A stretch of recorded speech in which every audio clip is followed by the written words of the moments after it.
ஒரே ஒரு முட்டை இருந்தால் போதும், ஒரு குடும்பத்துக்கே சூப்பரான நல்ல மொறுமொறுப்பான ஸ்நாக்ஸ் ரெடி பண்ணிடலாம். இது கரண்டியில் ஒட்டாமல் எண்ணெயில் டக்கு டக்குன்னு விழுகக்கூடிய இந்த அச்சு முறுக்கை வாங்க இதை எப்படி பண்ணுறதுன்னு பார்க்கலாம்.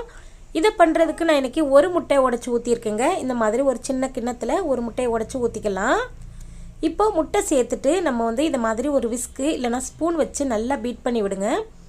இந்த மாதிரி நல்ல வெள்ளை கலராக நுரைச்சி வர்ற வரையும் கொஞ்சம் நேரத்துக்கு ஒரு 5 நிமிஷம் போல் கைவிடாமல் நல்லா பீட் பண்ணி விடுங்க. இந்த மாதிரி பக்குவத்துக்கு நல்லா இது போல் நல்லா அடித்து விடணுங்க.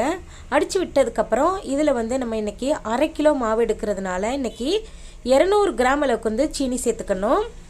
இது கூடவே 1 டீஸ்பூன் அளவுக்கு ஏலக்காய் தூள் சேர்த்துக்கலாம். இதில் கருப்பு எள்ளு வெள்ளை எள்ளுன்னு எது வேணாலும் சேர்த்துக்கலாம். இனிப்பு சுவையை எடுத்து கொடுக்கறதுக்காக 1 டீஸ்பூன் அளவுக்கு உப்பு சேர்த்துக்கோங்க. இதை எல்லாத்தையுமே சேர்த்ததுக்கப்புறம் இந்த முட்டையிலே வச்சு நல்லா அடித்து விடுங்க. அந்த சீனி நல்லா கரையணும்.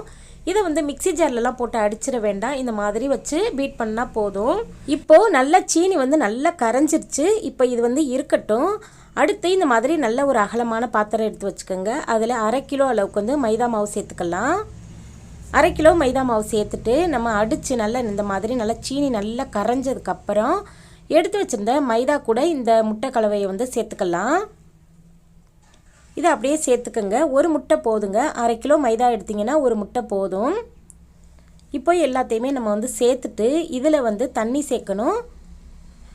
தோசை மாவு பக்குவத்துக்கு நம்ம கரைச்சி எடுக்கணும். இதில் தண்ணியோடைய அளவை நம்ம கரெக்டாக சொல்ல முடியாது. கை அளவில் நம்ம தண்ணியை சேர்த்துக்கணும். இது போல் நல்லா மிக்ஸ் பண்ணி விட்டுட்டு இதில் 100 கிராம் அளவுக்கு அரிசி மாவு சேர்க்கணும். பச்சரிசி மாவு, கடையில் வாங்கின மாவு, வீட்டில் அரைச்ச மாவு எது வேணாலும் சேர்த்துக்குங்க. அரிசி மாவு சேர்த்துட்டு மறுபடியும் தண்ணி சேர்த்து தோசை மாவு பக்குவத்துக்கு கரைச்சி எடுக்கணும். இட்லி மாவு பக்குவத்துக்கு இல்லைங்க, தோசை மாவு பக்குவத்துக்கு இதை கொஞ்சம் கொஞ்சமாக தண்ணி விட்டு இது போல் நல்லா கிண்டி கிண்டி விட்டு நல்லா தண்ணியை நல்லா கொஞ்சம் கொஞ்சமாக பார்த்து கவனமாக சேர்த்து தோசை மாவு பக்குவத்துக்கு கரைச்சி எடுத்துக்கலாம். இப்போது பார்த்தீங்கன்னா தெரியும், அச்சு முறுக்குக்கு இந்த மாதிரி தான் இருக்கணும் பதம். இப்போது இப்படி கையில் அள்ளி ஊற்றும் போது அப்படியே விழுகணும். மாவு இந்த மாதிரி நல்லா கரைச்சி கட்டிகள் இல்லாமல் நல்லா ஸ்மூத்தாக கரைச்சி எடுத்து ரெடி பண்ணி வச்சுக்கோங்க. இப்போது நமக்கு அச்சு முறுக்கு போடுறதுக்கு மாவு இப்போ நமக்கு சூப்பராக ரெடி ஆயிடுச்சுங்க.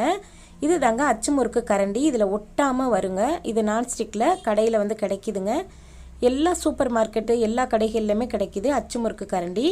இது வாங்கினதுமே நம்ம உடனே போட்டு எடுத்துடலாம். இது இருக்கட்டும். இப்போ எண்ணெயை நல்லா சூடு பண்ணிக்கலாம். முறுக்கு போடுறதுக்கு எண்ணெய் நல்லா சூடாக இருக்கணும். அந்த கரண்டியை எடுத்து ஒரு 2 நிமிஷத்துக்கு நம்ம எண்ணெயில் சூடு பண்ணிவிட்டு எடுத்துட்டு நம்ம இப்போ அச்சு முறுக்கு ரெடி பண்ணி வச்சுருக்க மாவில் ஒரு தடவை இந்த மாதிரி நல்லா கிண்டி விடுங்க மாவை. இப்போ எண்ணெயில் கரண்டி சூடாகிக்கிட்டு இருக்கு. ஒரு தடவை மாவை கிண்டி விட்டு அப்படியே எடுத்து இப்படி வைங்க. அப்படி சுருன்னு சவுண்டு கேட்கும். அப்போது கரண்டியில் நல்லா சூப்பராக பூ போல் ஒட்டி இருக்கும். அப்படியே சூடான எண்ணெயில் கொண்டு அப்படியே சேர்த்துருங்க. இந்த மாதிரி நல்லா நுரைச்சி பொங்கி வரும். இந்த மாதிரி லைட்டாக ஃபஸ்ட்டு எப்போவுமே நம்ம ஃபஸ்ட்டு ஈடு கொஞ்சம் லைட்டாக ஒட்ட தான் செய்யும். கரண்டி நல்லா சூடாக சூடாக எண்ணெய் சூடாக சூடாக டக்கு டக்கு டக்கு டக்குன்னு நல்லா விழுகுங்க. இப்போது நமக்கு சூப்பரான நல்ல பூ பறித்த மாதிரி அச்சு முறுக்கு ரெடி ஆயிடுச்சுங்க. இதை திருப்பி போடணும்லாம் அவசியமே இல்லைங்க. டக்கு டக்குன்னு ரெடி ஆயிருங்க அச்சு முறுக்கு. இது குழந்தைங்க ஸ்நாக்ஸ் கேட்டால் நீங்கள் உடனே செஞ்சு கொடுக்கலாங்க. இப்போ பாருங்கள், அடுத்து ஒன்று காட்டுறேன். இந்த மாதிரி நல்ல மாவில் நல்லா முக்கிட்டு அப்படியே சூடான எண்ணெயில் கொண்டு வைங்க. அவ்வளோதான். இந்த மாதிரி கரண்டி எப்படி லைட்டாக இந்த மாதிரி இப்படி ஆட்டினீங்கன்னா போதும். அது டக்கு டக்குன்னு விழுந்துருங்க. அவ்வளோதாங்க. அச்சு முறுக்கு மெத்தடு ரொம்ப ரொம்ப ஈஸிங்க. ஒரு முட்டையை வச்சு 1/2 கிலோ மைதாவை வச்சு 100 கிராம் அரிசி மாவை வச்சு சிம்பிளான டேஸ்டான ரெசிப்பிங்க. வருகின்ற தீபாவளிக்கு குழந்தைங்களுக்கெல்லாம் இந்த மாதிரி செஞ்சு கொடுங்க. நம்ம கஷ்டப்பட்டு இதுக்கு மாவு அரைச்சி நிறைய ப்ராசஸ் இருக்குங்க. ஆனால் இந்த மாதிரி அச்சு முறுக்கு ரொம்ப ரொம்ப ஈஸியாக வீட்டிலே செஞ்சிடலாங்க. இப்போ எண்ணெய் மட்டும் சூடாக இருக்குது. நல்லா டக்கு டக்குன்னு போட்டு எடுத்துடலாம். அவ்வளோதான். ஒரு ஈடு போடும்போது ஒரு இது வெந்துக்கிட்டு இருக்குங்க. இதுக்காக நம்ம எல்லாத்தையுமே ஒன்றா சுட்டு எடுக்க முடியாது. ஒன்று வேகும்போது ஒன்று எடுத்து போடணும். அப்போ தான் நமக்கு கேஸையும் மிச்சம் பண்ணலாம். இப்போ பாருங்கள், ஒரு இது அச்சு முறுக்கு எடுத்துட்டேன். அடுத்து ஒன்று போட்டிருக்கேன் பாருங்கள். இந்த மாதிரி நம்ம எல்லா அச்சு முறுக்கையும் சூப்பராக எண்ணெயிலேருந்து பொரித்து எடுத்துடலாங்க. இது பொரிக்கிறதுக்கு 1 நிமிஷமே அதிகம்னே சொல்லலாங்க.